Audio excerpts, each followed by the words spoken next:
No. Thank you, Madam President. Madam President, this morning I had the privilege of attending the President's signing of the Great American Outdoors Act. Now, this is a town, Washington, D.C., that is accustomed to hyperbole, that is exaggeration, and excessive partisanship. And today we had neither. As the Secretary of Interior said, the bill the President signed is clearly the most important conservation and outdoor recreation legislation that has passed in this Congress and become law in at least a half century. And it may only be exceeded by the actual funding of the National Park System itself, as it was gradually created over time to become an agency with 419 properties. What this legislation does is two things. One, it tackles the deferred maintenance backlogs in the park system. And by that I mean Look Rock Campground in the Great Smokies, which normally has 5,000 families camping there, but it's been closed for a number of years because the sewage system doesn't work. And then there are examples all across this country, from the Pearl Harbor Visitor Centers to the National Mall, of worn-out trails, roads with holes in them, roofs that leak, sewage systems that don't work. As a result, campgrounds are closed, bathrooms that don't operate. All of these for our national parks and our public lands where we want to go. And we especially want to go, Madam President, right now, because of what all of us want is we want to get out. We want to get outdoors. We want some fresh, clean air that we can breathe. And the head of Bass Pro Shop was telling me this morning at the White House that at first, COVID really hurt Bass Pro Shop. They had to close a lot of stores. But guess what's happening now? Fishing licenses is going up, the purchase of them at a record level. People are taking their sons and daughters and grandsons and daughters fishing and hunting and outdoors and to the park, something that everyone who cares about the outdoors has been worried about during the last generation, that young people weren't going out to the park. Today they are, because they want to get outside. So today was a wonderful day. And everyone agreed. The most important bill for conservation and the outdoors in at least a half century. Republicans agree with that. Democrats agree with that. Hundreds of conservation groups agree with that. And the President of the United States agrees with that. So it is no exaggeration to say that something remarkable and historic happened today when the President signed the Great American Outdoors Act. And it's also accurate to say it was wholly bipartisan, because, Madam President, it never would have passed if it had not been, and it barely passed even though it was. It took a Herculean effort. So today I want to come to the floor briefly to talk about some of those persons who made a difference in this historic event. There were many marchers in this parade. There always is when something passes in the United States Senate. One senator never really does anything. It takes a parade of senators, almost always of both parties. And it takes the House of Representatives. And it takes the President of the United States. And because presidents don't always get the credit they deserve, I want to say that there were many marchers in this parade. There were Democrats, there were Republicans, there were hundreds of outdoors groups. But this historic conservation legislation would not have happened had it not been for President Trump. And here's why. He is the first President of the United States to allow and support the use of money derived from energy exploration on federal lands to be used for deferred maintenance in our national parks. And if the President and the Office of Management and Budget doesn't support that, it's not going to happen, which is one reason this bill hasn't happened, even though people have been trying to do it for years. I mentioned the history of this. If you take the deferred maintenance, the Secretary of Interior pointed out that it was in the Eisenhower years when we had the last big investment in our national park system. And I know for a fact that the Land and Water Conservation Fund, which was the other important part of this legislation, $900 million a year, permanently for the Land and Water Conservation Fund, that was a recommendation of the Rockefeller Commission in the Lyndon Johnson administration, which Congress enacted in 1964. I spent some time on that myself when I was chairman of the President's Commission on Americans Outdoors in 1985 and 6, and it was our number one recommendation that the Congress should do what had been recommended in 1964, and now we're at 2020. So good people have been working since 1964 to make Land and Water Conservation Fund permanent. It was signed into law today. And good people have been working since the Eisenhower years to deal with the deferred maintenance backlog, the potholes, the roofs, the sewage systems, the visitor centers, the malls in our national parks. That bill was signed today. So it's historic, and the president, if the president had not allowed the money to be used in that way and not supported it strongly in the Republican caucus, where we had some trouble getting enough votes until we got plenty of votes, if we didn't have his support, it wouldn't have happened. And he did one other thing, which people don't know about.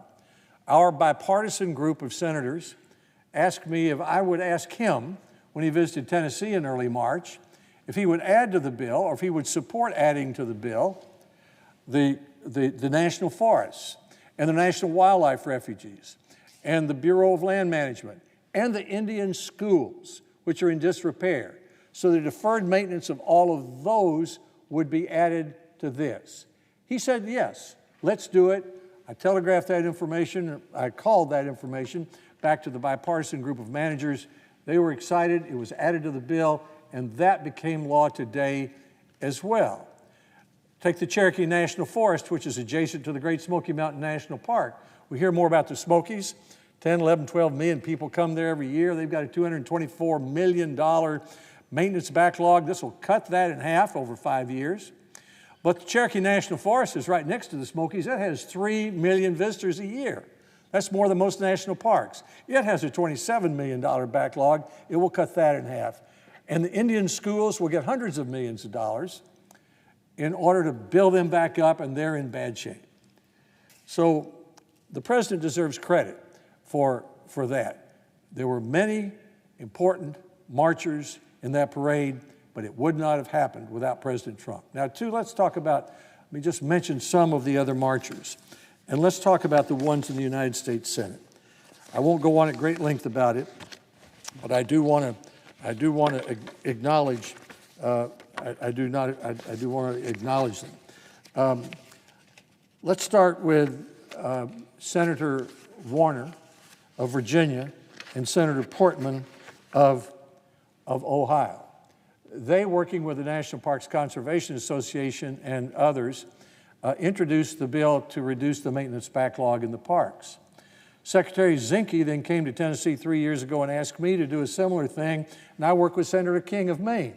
And so we introduced the bill. And then we put those bills together. So Senator Warner and Senator King and Senator Portman deserve a lot of credit for the work that they've done on that part of the bill. And then we had the Land and Water Conservation Fund. I mentioned how long that work had been going on. Senator Burr of North Carolina has been an advocate of that for many years. Senator Cantwell, a Democrat from Washington State as well. And then more recently, Senator Manchin, who is the ranking Democrat on the Energy Committee, took a major leadership role in the Land and Water Conservation Fund. And then Senator Gardner and Senator Daines, if it was parade, you'd have to say they were the drum majors. They were out front. They helped work with the president. They helped work with this group. So you can see what kind of parade we were talking about. Senator Heinrich of New Mexico, a strong, progressive Democrat with great respect in his caucus, made sure that we kept the thing on balance and brought a real conservationist zeal to this effort. And then we take it for granted, but let's give Senator McConnell, the majority leader, some credit. In the middle of COVID, he agreed at our request to give us 2 weeks to debate this bill and try to pass it, 2 weeks of Senate floor time, and if Mitch McConnell hadn't put the bill on the floor, the bill would never have had a chance to pass.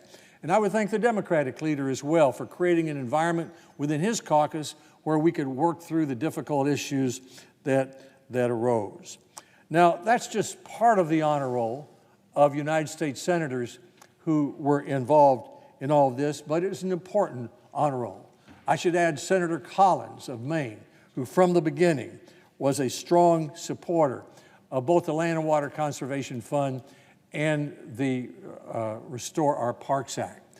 So when I say parade, Madam President, that's what I'm talking about. There are many marchers in this parade, and every single one of those United States senators, both Democrat and Republican, were essential to the passage of this bill. And then the final group were the outside groups. Some people said there were more than 800 conservation outdoors groups in support of this. That sounds a little bit like hyperbole to me, but I think it might have been true. I mean, this is something that organizations have worked on for decades, literally decades. Some of the same people I saw at the White House today were the people I met in the mid-1980s when I was chairman of President Reagan's Commission on Americans Outdoors. Most of the people involved with the Rockefeller Commission are gone now. That was in 1963 and 64. But people for decades have worked on this. And I couldn't begin to mention all of them, but the Nature Conservancy would be one, Pew would be another, the National Wildlife Federation, the Congressional Sportsmen's Foundation, the National Park Conservancy Association, National Park Foundation. Sally Jewell, the former Secretary of Interior in the last administration, helped organize and lead many of these folks. So you can see, with that sort of breadth, and every Interior Secretary, as they said, Babbitt to Zinke, we had quite a parade of Americans who wanted to celebrate the great Americans outdoors. People say that Italy has its art, England has its history, Egypt has its pyramids, but the United States has the great American outdoors. We celebrated that today, and I was proud to be one marcher in that parade.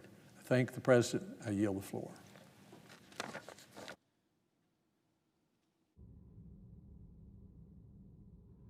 Madam President, seeing no one waiting to speak, I want to add an addendum to that. As the President signed the legislation, I was thinking of some gesture I could make or gift I could give him that would be appropriate to recognize that of all the marchers in the parade, he was the most consequential, because if he hadn't supported it, it wouldn't have happened. So I took with me a walking stick that's as tall as I am, about his size, that was given to me in 1978 when I was walking across Tennessee in my campaign for governor of Tennessee. I walked in a red and black shirt, a lot like the mask I wear today, and people would give me walking sticks. This was a walking stick that was carved by a Smoky Mountain craftsman. It's a Mountain Man walking stick. It's really a beautiful stick. I gave it to the President, and he looked a little surprised, and then he took it, and he walked away with it. And I said, Mr. President, you may find that comes in handy during the rest of the year. And he says, I think it will. So that was a heartfelt gesture to the President. I'm glad he liked it. I know the people, the Great Smoky Mountains, like this piece of legislation and are grateful for his work on it. And I hope he keeps that walking stick as a token of respect for his support and appreciation for what he has done to help this whole parade of senators on both sides of the aisle create this new law. Thank you. I yield.